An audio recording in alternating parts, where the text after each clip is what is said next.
महान उद्योगपति रतन टाटा का 86 वर्ष की आयु में निधन हो गया और उन्होंने बुधवार की रात मुंबई के ब्रीच कैंडी अस्पताल में अंतिम सांस ली। आपको बताते चले कि रतन टाटा का पार्थिव शरीर अस्पताल से उनके घर ले जाया जा चुका है और अब रतन टाटा के अंतिम दर्शन के लिए मुंबई के एनसीपीए में उनके पार्थिव शरीर को रखा गया है और जहां पर दिग्गज उद्योगपति रतन टाटा के निधन पर पूरे देश की हस्तियों ने शोक जाहिर किया। आपको बताते चले कि देश विदेशों में रहने वाले भारतीयों ने भी उनके निधन पर दुख जाहिर किया है, तो वहीं महाराष्ट्र, झारखंड सहित कई राज्यों के में एक दिन का राजकीय शोक भी रखा गया। आपको बताते चले कि पीएम नरेंद्र मोदी ने भी उनके निधन पर दुख व्यक्त किया है। उद्योगपति नहीं थे टाटा, ये नाम सालों साल से हमारे मन में, हमारे दिमाग में, हमारे जीवन में राज करता रहा है। टाटा यानी सत्य, प्रामाणिकता, टाटा यानी देशभक्ति। खास करके जब उद्योगपति का निधन होता है तो देश कभी रोता नहीं, लेकिन रतन टाटा जी के निधन के बाद देश में जो मायूसी है, घर घर में जो एक दुख का माहौल है, ये भाग्य किसी उद्योगपति को नहीं मिल सकता है, टाटा को ही मिल सकता है। टाटा के लिए हमने हमेशा देखा है, देश जो है ये एक निर्माण का कार्य है। रतन टाटा का निधन एक दुखद घटना है। रतन टाटा साहब की इस देश के जो औद्योगिक विकास में एक महत्वपूर्ण योगदान था और उन्होंने पूरे औद्योगिक जगत को एक नई दिशा दी थी। आज उनके निधन से देश ने एक मशहूर और एक देश प्रेमी उद्योगपति को खो दिया। महान उद्योगपति, राष्ट्र सेवा और मानवता के लिए सदैव संवेदनशील और समर्पित व्यक्तित्व के धनी श्रीमान रतन टाटा अब हमारे बीच नहीं रहे। स्वर्गीय रतन टाटा का जीवन अपने आप में एक पूरे विश्वविद्यालय के समान है, जिन्होंने जीवन में बड़े सपने देखे और सपने नहीं देखे, उनको पूरा करके भी दिखाया। और संवेदनशीलता तो ऐसी कि मोटरसाइकिल पे 3-4 बच्चों के साथ जाते हुए व्यक्ति को देखते हैं तो कल्पना करते हैं कि गरीबों को भी कार मिलना चाहिए। तो ये लखटकिया कार का स्वप्न देखा, 1 लाख में कार मिलना चाहिए। और यशस्वी प्रधानमंत्री ने उनको जमीन उपलब्ध करा करके भारत में नैनो कार की भी उनके माध्यम से सौगात दी। ऐसी पुण्य आत्मा का हमारे बीच में सजाना ये पूरे भारत के लिए, और भारत तो क्या हमारे अपने, मैं मान के चलता हूँ कि जिस प्रकार से उनकी शख्सियत है, ये सभी लोगों के लिए बहुत बड़ा दुखद क्षण है। हमारे बीच में स्वर्गीय रतन टाटा नहीं रहे हैं। वो जीवन के सब क्षेत्रों में जहाँ जिए उन्होंने अपनी एक छाप छोड़ी है, एक पहचान बनाई है। बाबा महाकाल से कामना करता हूँ उनको अपने चरणों में स्थान दें। ओम शांति। महान ऐसा था कि वहाँ से बहुत कुछ है जो हम सीख सकते हैं। मेरा ये प्रिविलेज था कि मैं उनके साथ काफ़ी मेरी करीबता रही कई सालों तक और बहुत कुछ सीखने मिला मुझे उनसे, और आदर्श पुरुष थे कई तरह से। तो हमको उनकी जो जिंदगी है सेलिब्रेट करना चाहिए। सर, कोई ऐसी बात जो आपको याद आती है कि उनसे हुई मुलाकात के दौरान, कोई ऐसी बात? हमेशा बहुत स्ट्रेट फॉरवर्ड थे। उनको अपने कंपनीज के बारे में हमेशा सोचते थे 24/7। Is outstanding person. ऐसा था कि भारत रत्न टाटा जी का निधन सभी देशवासियों के लिए बहुत ही दुखद है और उत्तराखंड वासियों के लिए भी बहुत दुखद समाचार ये उनका जाना है, क्योंकि उन्होंने उत्तराखंड में भी टाटा के अनेक प्रोजेक्ट यहाँ पर शुरू किए थे, अनेक संस्थान खोले थे। टाटा का जो उनका संस्थान है वो सेवा के क्षेत्र में भी यहाँ पर लगातार काम कर रहा है। नैनो की स्थापना भी उन्हीं के समय में हुई थी। वो एक असाधारण व्यक्तित्व थे और उनके लिए संस्थान में या देश में काम करने वाले लोगों में जितना एक बहुत बड़े जगह पर रहने वाले के लिए जो उनका महत्व था, उतना ही महत्व वो एक छोटे से छोटे काम करने वालों के लिए भी जो है बराबर का महत्व रखते थे। निश्चित रूप से उनका जाना बहुत दुखद है। मैं भगवान से प्रार्थना करूंगा कि भगवान उनको श्री चरणों में स्थान दें और उनके द्वारा जो देश दुनिया के अंदर भारत को आगे बढ़ाने के लिए काम शुरू किए गए। समाजवादी पार्टी प्रमुख व सांसद अखिलेश यादव ने अपने पिता व उत्तर प्रदेश के पूर्व मुख्यमंत्री मुलायम सिंह यादव के पुण्यतिथि पर उन्हें श्रद्धांजलि अर्पित की। समाजवादी पार्टी के प्रमुख व सांसद अखिलेश यादव ने कहा कि जहां हम लोग आज नेताजी मुलायम सिंह यादव को याद कर रहे हैं, तो वहीं दूसरी तरफ दुखद खबर मिली है कि रतन टाटा जी भी हमारे बीच नहीं रहे। पिताजी को याद कर रहे हैं, वहीं दूसरी दुखद खबर भी मिली है कि देश के बड़े कारोबारी उद्योगपति रतन टाटा जी भी हमारे बीच नहीं रहे हैं। एक ऐसे उद्योगपति जिन्होंने अपना और उस समूह ने देश की अर्थव्यवस्था में बहुत बड़ा योगदान दिया है। आजादी से पहले और आजादी के बाद से टाटा समूह ने बहुत बड़ा देश की आर्थिक स्थिति को सुधारने में और आर्थिक तरक्की के लिए बड़ा योगदान किया है। वहीं रतन टाटा जी से व्यक्तिगत रूप से भी हमारे कई बार मुलाकात हुई है।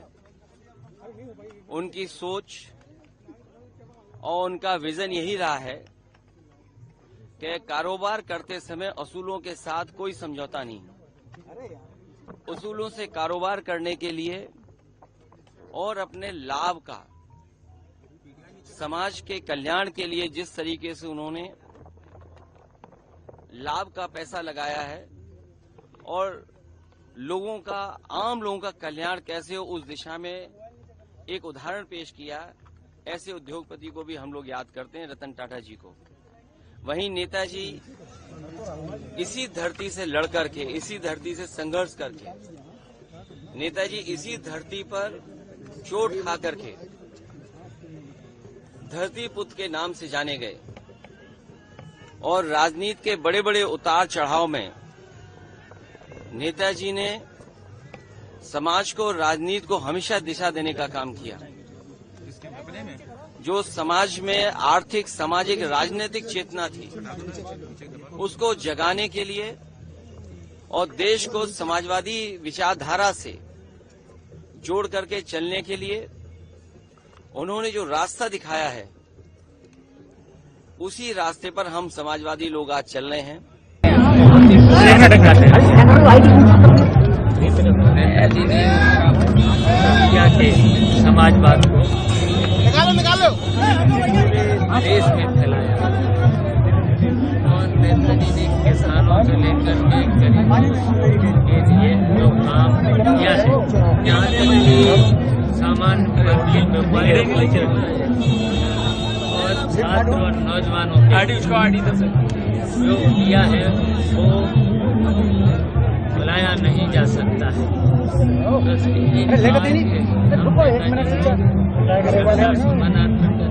नमन करते हैं और उन्हीं के आदर्श और सिद्धांतों का चर्चा के समाजवाद को।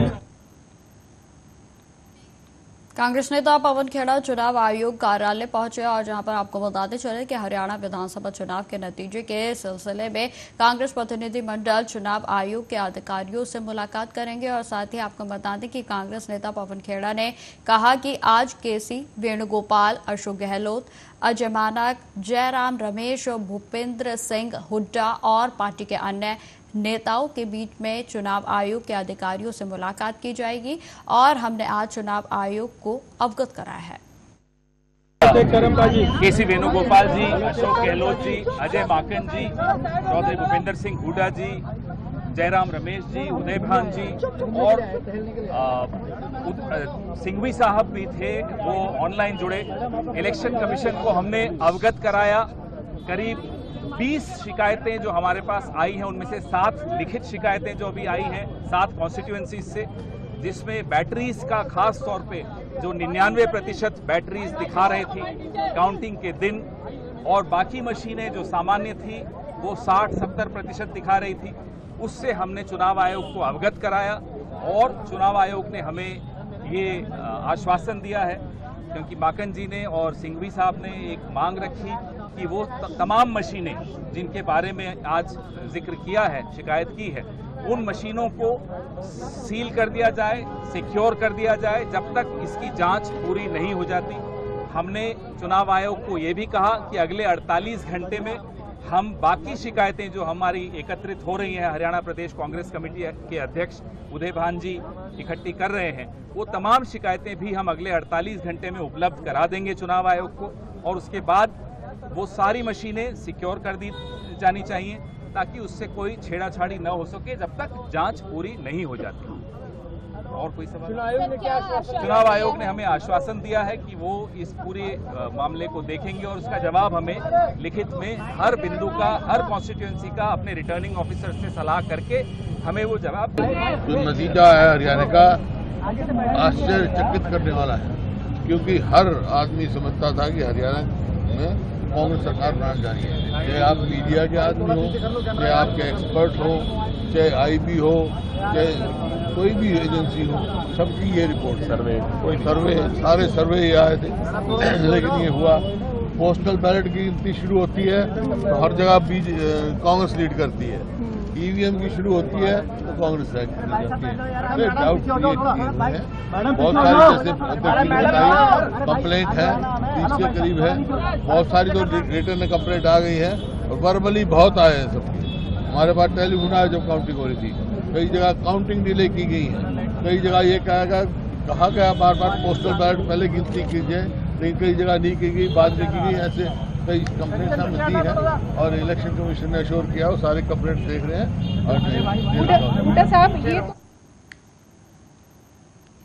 उत्तराखंड के मुख्यमंत्री पुष्कर सिंह धामी ने सशस्त्र धारा हेलीपोर्ट देहरादून और देहरादून अल्मोड़ा हेलीकॉप्टर सेवा का उद्घाटन किया। आपको बताते चले कि उत्तराखंड के सीएम पुष्कर सिंह धामी ने इस मौके पर कहा कि हमने उत्तराखंड से कैलाश पर्वत सहित अन्य पर्वतों के पवित्र दर्शन की सुविधा शुरू की है। हमारी सरकार ने पर्यटन को राज्य के आर्थिक विकास का प्रमुख साधन बनाया है और हमने यह सुनिश्चित किया है कि पर्यटकों, श्रद्धालुओं और तीर्थयात्रियों को देश और दुनिया भर से आने वाले लोगों को यहां पर हर तरह की सुविधाएं मिले।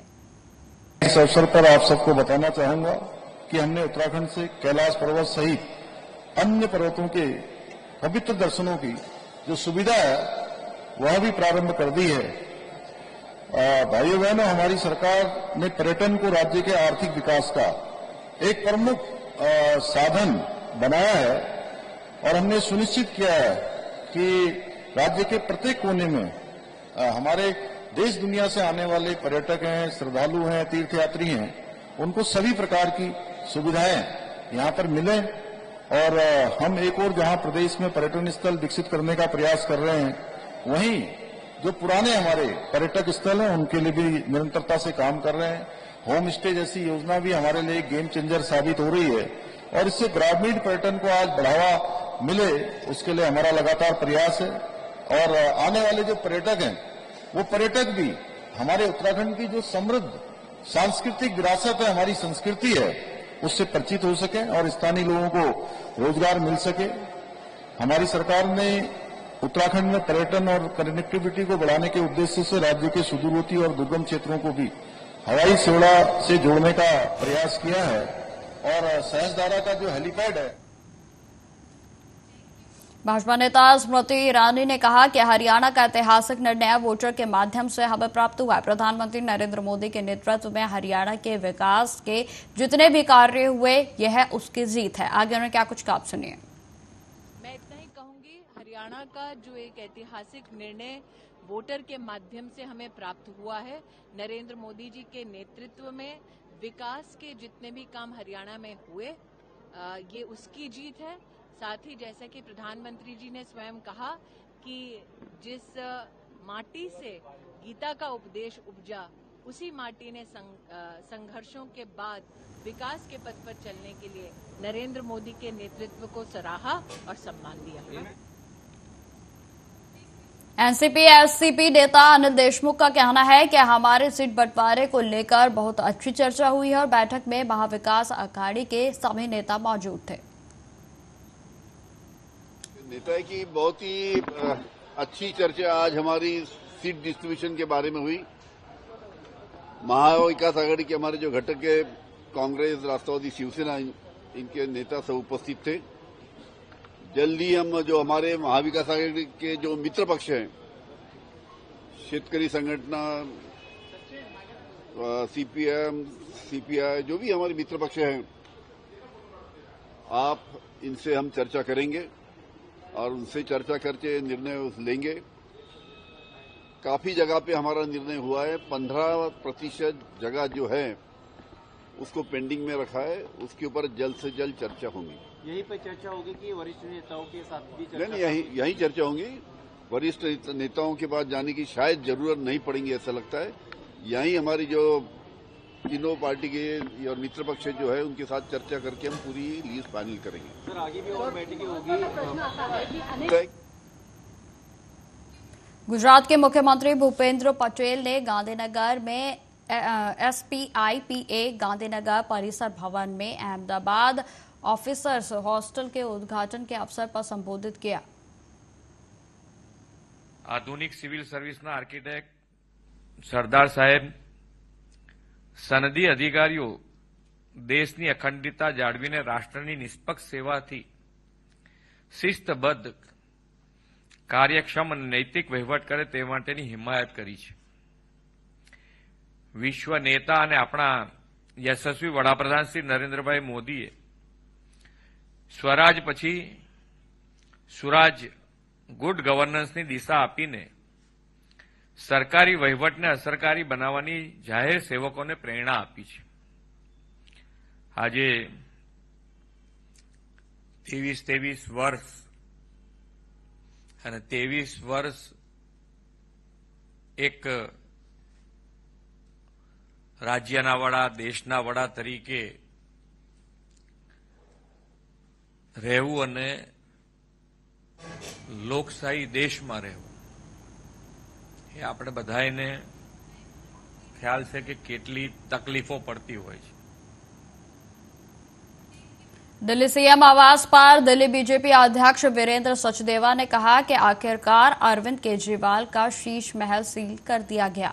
उस बंगले में ऐसे कौन से राज छिपे हैं कि आप सरकारी विभाग को चाबी सौंपे बिना दोबारा बंगले में घुसने की कोशिश कर रहे थे और आपने अपना सामान 2 छोटे ट्रकों में जाकर जो है अच्छे से लाद कर नाटक रचाया। वहीं आपको बताते चले कि जिस तरीके से अगर दिल्ली की बात की जाए तो दिल्ली में आमतौर पर यही देखा जाता है कि आम आदमी पार्टी और भाजपा की टक्कर जो है वो देखी जाती है। और इसी बीच अब आपको बताते चले कि शीश महल के मुद्दे पर एक बार फिर से बीजेपी की ओर से दिल्ली के प्रदेश अध्यक्ष वीरेंद्र सचदेवा ने आम आदमी पार्टी पर तंज कसा है और जिसमें कि जैसा कि आपको बताते चले कि अगर वीरेंद्र सचदेवा के पहले बयानों की बात की जाए तो उनकी ओर से लगातार यही कहा जा रहा है कि जिस तरीके से सीएम आतिशी को मुख्यमंत्री बनाया गया है यह इनकी सोची समझी चाल थी और जिसमें उनका यही साफ तौर पर कहना था कि एक कठपुतली की तरह वो सीएम आतिशी को इस्तेमाल करना चाहते हैं ताकि जो कार्य है वो करवाना चाहते हैं कार्य वही हो, बस नाम बदल दिया गया है। आपको बताते चले कि अपने पहले बयानों में वीरेंद्र सचदेवा की ओर से तमाम तरीके के तंज आम आदमी पार्टी की सरकार पर कसे गए थे। आखिर आपके पाप का घड़ा भर ही गया। आपका भ्रष्टाचारी शीश महल आखिरकार सील हो ही गया। आज सुबह ही भारतीय जनता पार्टी ने मांग की थी कि वो भ्रष्टाचारी बंगला शीश महल जिसका सैंक्शन प्लान पास नहीं हुआ, जिसको कंप्लीशन सर्टिफिकेट अथॉरिटीज की तरफ से नहीं मिला, उसमें आखिरकार आप कैसे रह रहे थे। और आप तो रह रहे थे, लेकिन कैसे चोर दरवाजे से आप अपनी खड़ाऊ मुख्यमंत्री को घुसाना चाहते थे।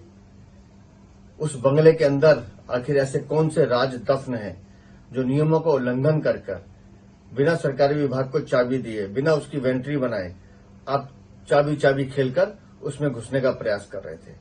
और नौटंकी आपने पूरी की 2 छोटे टेम्पू में सामान ले जाने की, लेकिन सारी दिल्ली जानती है कि बंगला आपके कब्जे में ही था। और आपने जिस तरह से सरकारी नियमों का उल्लंघन करके उस विभाग में, उस भवन में आतिशी मारलेना को घुसाने की कोशिश की है, वो असंवैधानिक था। और खुद आतिशी मारलेना को सोचना चाहिए कि खुद उनके पास मथुरा रोड पे एक बंगला अलॉट है तो दूसरा बंगला कैसे ले सकते हैं। उस शीश महल में आपके भ्रष्टाचार के कई राज दफन हैं जो आप जनता को दिखाना नहीं चाहते। उस शीश महल के अंदर अवैध रूप से पेड़ काटे गए, उस शीश महल में अवैध रूप से कंस्ट्रक्शन की गई, उस शीश महल में दिल्ली की जनता की गाड़ी कमाई का पैसा लगाया गया जिसे लूट कर आपने बनाया है। अब वो बंगला सील हो गया और मैं उम्मीद करता हूं कि इसकी जांच अच्छे से होगी, दोषी अधिकारियों के साथ साथ आप जैसे भ्रष्टाचारियों पर भी कार्रवाई होगी। तो फिलहाल इस बुलेटिन में इतना ही। देश दुनिया की तमाम खबरों की जानकारी के लिए बने रहें हमारे साथ। नमस्कार।